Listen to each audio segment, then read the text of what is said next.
지난 한 주간 두 개의 단어가 머릿속에 맴돌았습니다. 하나는 행복입니다. 행복한 가정을 세워가는 교회라는 표도 있듯이 우리의 삶은 행복을 원하고 또 행복하기 위하여 여러 노력을 합니다. 그리고 그 행복은 하나님께서 주시는 것이죠. 또 하나의 단어는 감사입니다. 여러 가지 어려움 속에서도 감사가 넘치는 한 해, 오늘은 특별히 신년 감사 주일이기도 합니다. 한 해가 시작되면서 여러 가지 마음의 소원을 사람들은 갖습니다. 일반적인 경우에서 가장 많이 갖는 소망은 건강입니다. 나의 건강, 가족 간의 건강을 소원하죠. 두 번째로는 뭐니 해도 머니인 것 같아요. 돈을 많이 벌었으면, 또 너무 어렵지 않았으면 하는 소망을 갖습니다. 그리고 나서 취업이나 승진, 여러 가지 소원을 듭니다. 우리 믿는 사람들은 그러한 마음의 소원과 더불어 개인의 기도 제목을 갖게 되지요. 모두가 바라고 원하고 기도하고는 이런 것들이 다 이루어지면 얼마나 좋을까요? 그런데 이 간절한 바람보다 더 중요한 것이 있다고 생각하는데, 그것은 그 간절한 소원을 들어주시는 그 하나님께 대한 소망을 갖는 것입니다. 우리가 어려움을 당하는 주변의 사람들과 대화를 나눌 때에 그 사람에게 주어야 되는 첫 번째 중요한 것이 있는데, 그것은 소망입니다. 내가 이러한 문제가 있어요. 저는 갈 바를 알지 못하겠어요. 어떻게 하면 좋아요? 어떤 분이 저에게 이런 얘기를 했습니다. 사업에 실패를 했었어요. 근데 도저히 극복할 수 없어가지고 오랜 세월 동안 방랑하고 힘겨워하다가 더 이상 안 되겠다. 극단적인 잘못된 선택을 하려는 그러한 시점에서 마지막으로 자기가 존경하는 목사님을 힘겹게 찾아서 상담을 요청했대요. 그런데 그분이 자신의 이야기를 쭉 들으신 다음에 죽을만 하네요. 죽고 싶을 마음을 가질만 하네요. 이런 얘기를 했다는 거예요. 과연 그분이 그런 얘기를 듣고 싶어서 갔을까요? 마음은 어려운 심정이지만 소망의 마음을 듣기를 원했을 것입니다. 그래서 그분이 그러더라고요.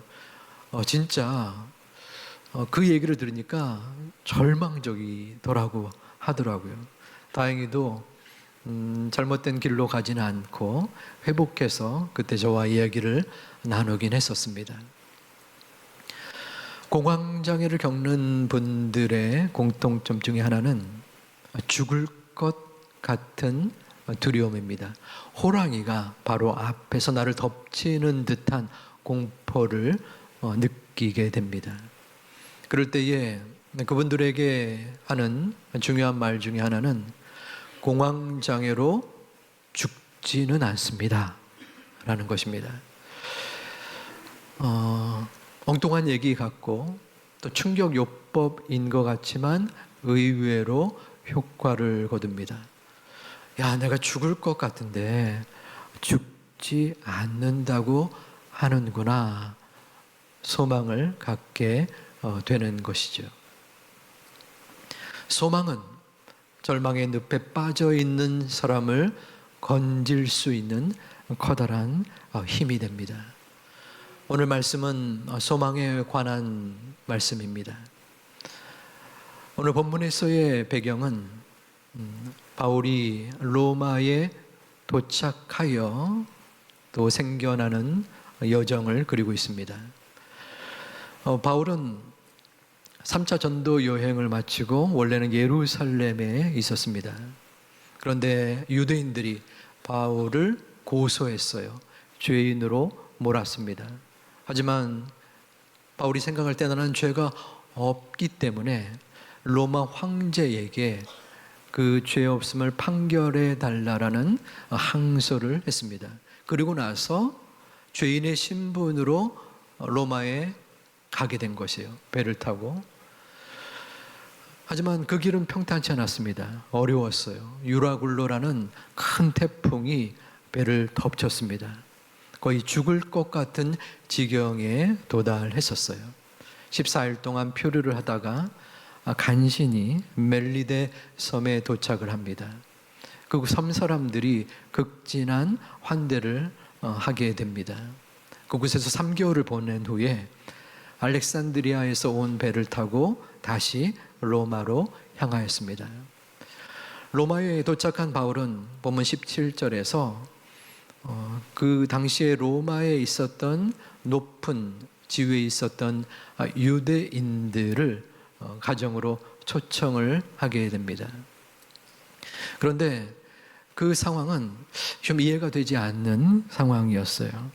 왜냐하면 유대인들은 이 바울을 죽이려고 혈안이 되었던 사람들입니다. 유대인들은 예수를 인정하지 않았습니다. 예수님은 전통적인 교리에 어긋나는 잘못된 이단을 선포하는 괴수라고 평가를 했어요. 굉장히 폄하를 한 것이죠.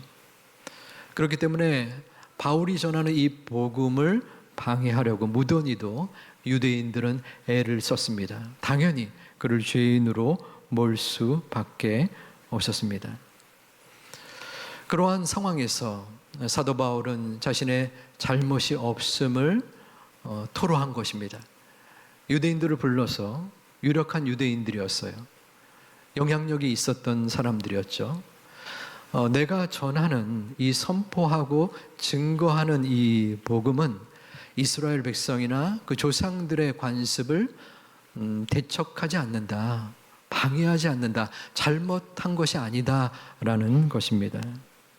그리고 자신이 믿고 전파하는 이 복음은 당신들이 추구하는 이 율법과 반대되는 의견이 아니다라는 것을 분명히 말하고 있는 것입니다. 사실 이 로마의 총독이나 천부장들은 이 바울이 죄가 없음을 이미 알고 있었습니다. 그래서 그를 석방하려고 했지만 유대인들의 극한 반대에 부딪혔어요. 그래서 바울은 자신의 무죄함을 로마 황제 가이사에게 판결해 달라고 요청했던 것입니다. 본문 20절 말씀에는 사도 바울이 죄인이 된, 죄수가 된 그 이유가 나옵니다. 너희를 보고 함께 이야기하려고 청하였으니 이스라엘의 소망으로 말미암아 내가 이 쇠사슬에 매인 바 되었노라. 사도 바울의 죄목은 이스라엘의 소망을 전파한 것이었어요. 그로 인해서 쇠사슬에 매여서 죄수가 된 것이죠. 그런데 이 이스라엘의 소망은 유대인들도 오랫동안 구약 시대부터 그토록 원했던 소망이었습니다. 자신들을 압제와 어려움 속에 구원해 줄 메시아의 도래에 대한 소망이었습니다. 그러면 여기서 뭔가 조금은 이상한 생각이 들 수 있습니다. 뭐냐면 이스라엘의 소망을 사도 바울이 유대인들에게 이야기를 하는 것이에요. 유대인들이 바라고 원하는 그 메시아에 대한 이야기를 하는 것이 뭐가 그토록 잘못됐기에 그를 고소하고 죄인 취급하고 있느냐라는 것입니다. 유대인들에게 있어서 똑같은 이스라엘의 소망을 생각하고 있어요. 하지만 이 두 관점 사이에서의 차이가 있는 것입니다. 첫 번째는 유대인들의 마음에서 이스라엘의 소망은 어떠한 것이었을까요? 그들의 메시아관은 민속 메시아 사상이 있었습니다. 민속 메시아 사상이라는 것은 우리를 구원해주고 우리를 돌보아주는 메시아는 강한 힘을 가지고 우리가 원하는 것은 무엇이든지 들어줄 수 있는 존재여야 한다는 것입니다. 그런데 어떤 분이 이 땅에 오셔서 귀신을 쫓아내시고 병든 자를 고치시고 또 연약한 무릎을 지닌 자를 일으키시는 기적을 행하시는 것이요, 사람들이 놀라고 인정하고 환호했습니다. 야, 드디어 메시아가 오셨구나. 바로 예수님이셨죠. 그런데 예수님이 전하는 메시지는 유대인의 마음으로 볼 때는 굉장히 달랐습니다. 유대인들이 바랬던 것은 예수님께서 야, 그래, 이제는 내가 너희를 구원하리라, 구출하리라 하면서 카리스마 넘치는 모습으로 새로운 왕국을 건설하기를 바랬던 것입니다. 그것이 민속 메시아 사상이었어요. 하지만 예수님은 하나님의 나라가 가까워 왔느니라, 내가 너희를 위하여 십자가에서 죽을 것이다, 3일 만에 부활할 것이다 라는 말씀을 하신 것이에요. 유대인들이 생각할 때 저건 강한 나라가 아니라 약한 생각, 죽는 이야기를 하는 것이에요. 도저히 받아들일 수 없었겠죠. 당연히 그러한 이야기를 하는, 선포하고 증거하는 사도 바울은 그들의 눈에 어긋날 수밖에 없었습니다. 자, 그럼 두 번째, 사도 바울이 생각하는 이 이스라엘의 소망은 어떠한 소망이었나요? 너희를 보고 함께 이야기하려고 청하였더니 이스라엘의 소망. 여기서 소망이라는 단어 엘피도스는 바울이 유대 재판에서 몇 번씩 언급한 것으로서 그에게 있어 예수님을 가리킵니다. 사도 바울에게 있어서 소망은 오직 예수 그리스도였던 것입니다. 왜 그렇습니까? 사도 바울은 누구보다도 예수님을 따르는 추종자들을 잡아 가두고 죽이려고 했던 사람이었습니다. 그런데 다메섹에서 예수님이 그를 찾아오셨어요. 그의 눈이 멀고 나는 내가 핍박하는 예수라. 예수님을 만난 이후 그의 삶이 180도 바뀌었습니다. 자신을 위해서 살아왔고 민속 메시아의 사상을 가졌던 바울이 이제는 오직 나의 소망은 주님으로부터 나옵니다 라는 고백을 하고 있는 것입니다. 이스라엘이 기다리던 메시아는 사무엘하 7장 16절 말씀에처럼 다윗 왕처럼 강한 존재였습니다. 내 집과 내 나라가 내 앞에서 영원히 보존되고 내 왕위가 영원히 견고하리라 하셨다 하라. 그들이 바라는 메시아는 다윗의 씨에서 나온 자가 견고하고 영원한 왕국을 세우는 것이었습니다. 하지만 참된 메시아 예수 그리스도는 십자가에서 죽으셨습니다. 십자가에서 죽으심으로 그 살과 피를 우리에게 주심으로 강한 나라가 아니라 이 땅에서 유익이 아니라 영원한 생명을 우리가 허락받은 것입니다. 하지만 유대인들은 영원한 생명에 관심이 없었습니다. 이 땅에서 벌어지는 상황 속에서 나의 유익과 성공을 위한 나의 메시아를 원했었던 것입니다. 사도 바울도 주님을 만나기 전 유대인들처럼 이 민속 메시아의 사상을 가졌고 또 어려움과 고난 속에서 벗어나서 나를 해방시켜주고 나를 만족해 해주는 메시아를 기다렸었습니다. 저를 한번 돌아보았습니다.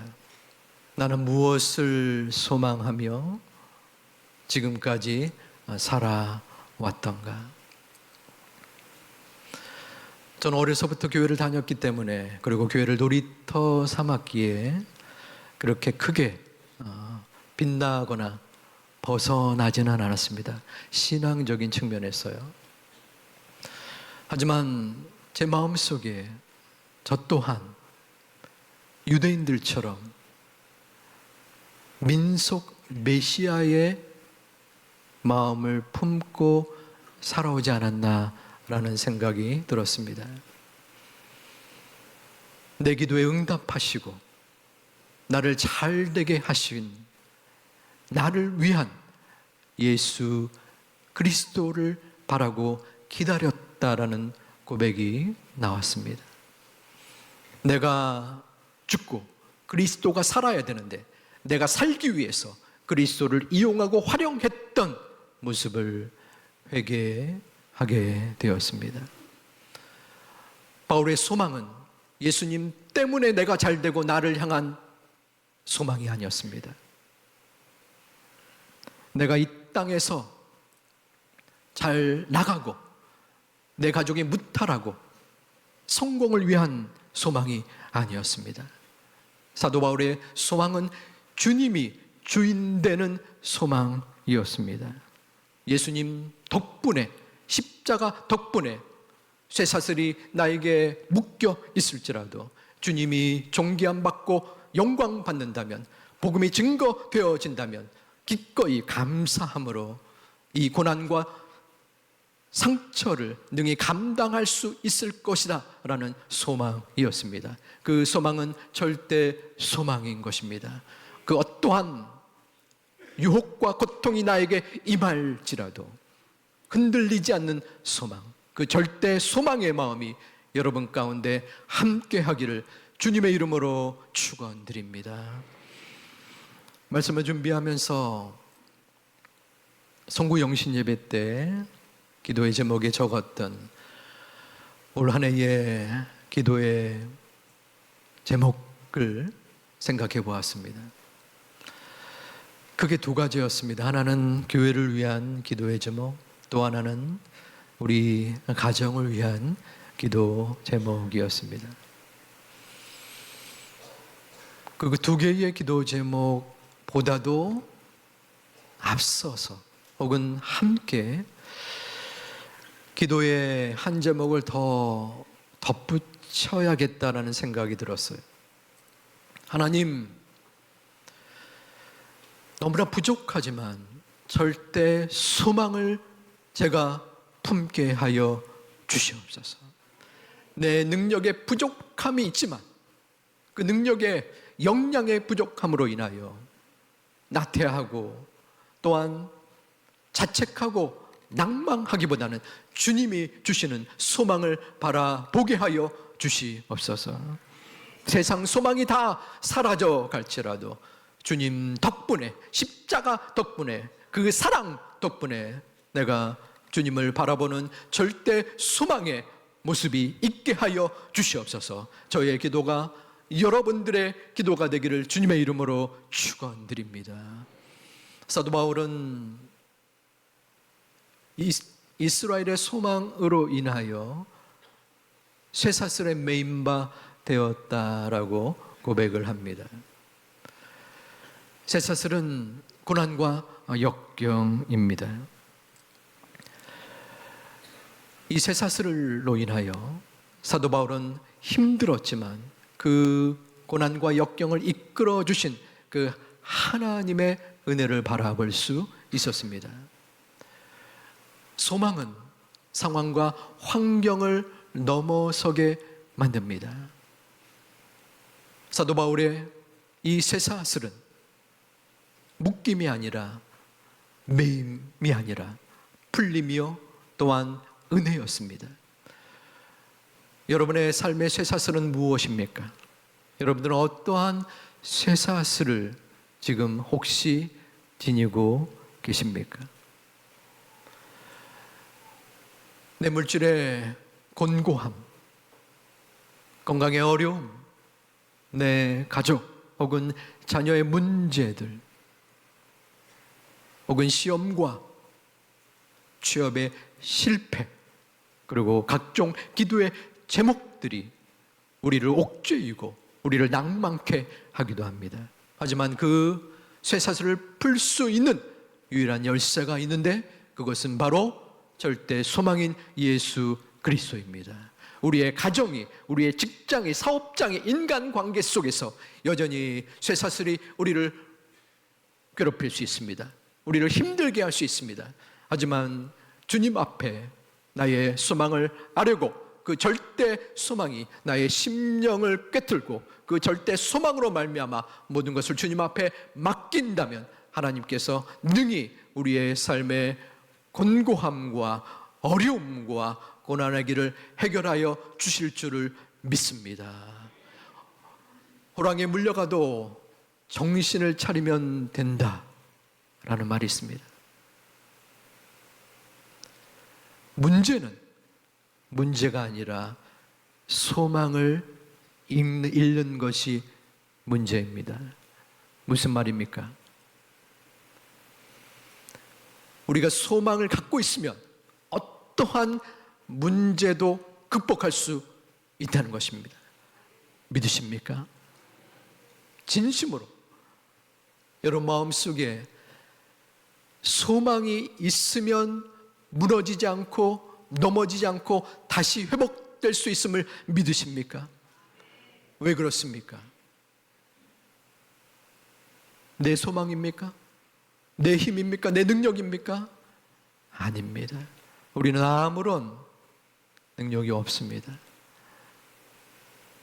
아무런 힘이 없어요.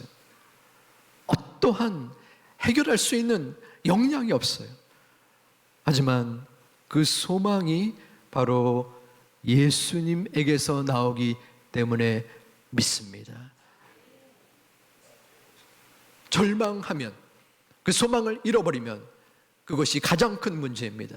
하지만 도저히 내 힘으로 감당할 수 없는, 아무리 뜯어보고 고쳐보고 헤아려 봐도 이것은 어떠한 순간에서도, 어떠한 문제 속에서, 어떠한 누구라도 해결할 수 없다라고 생각할지라도 주님께 대한 소망을 가지면 그 문제가 해결되어 질 수 있습니다. 반대로 그 소망을 잃어버리면, 절망 속에 빠져 있는다면 우리는 헤쳐나갈 능력이 부족하고 주님께서는 우리를 도울 수 없습니다. 문제는 우리의 소망의 마음입니다. 사랑하는 저희 가족 여러분, 이제 2024년도 첫째 주일입니다. 1년 52주, 한 주 한 주 지나가다 보면 올 연말에는 또 다른 한 해가 우리에게 다가오겠죠. 1년 뒤, 2년 뒤를 바라볼 필요가 없습니다. 우리는 어쩌면은 하루살이 인생입니다. 아무도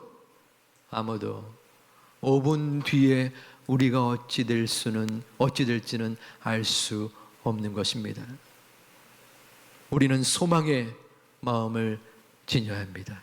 절대 소망, 예수 그리스도가 나를 위하여 피 흘려 죽으셨고 그 죽으심으로 인하여 그 사랑 때문에 살아가는 것입니다. 세상 소망은 다 사라져 갈지라도, 아무도 믿을 이가 없고 어떠한 상황도 환경도 나에게 도움이 되지 않을지라도 오직 나에게 유일하게 남은 것은 바로 예수 그리스도, 절대 소망입니다. 그 소망의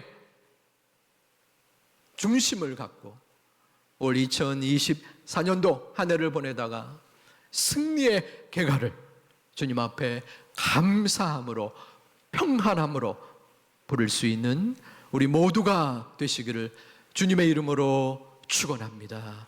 축복합니다.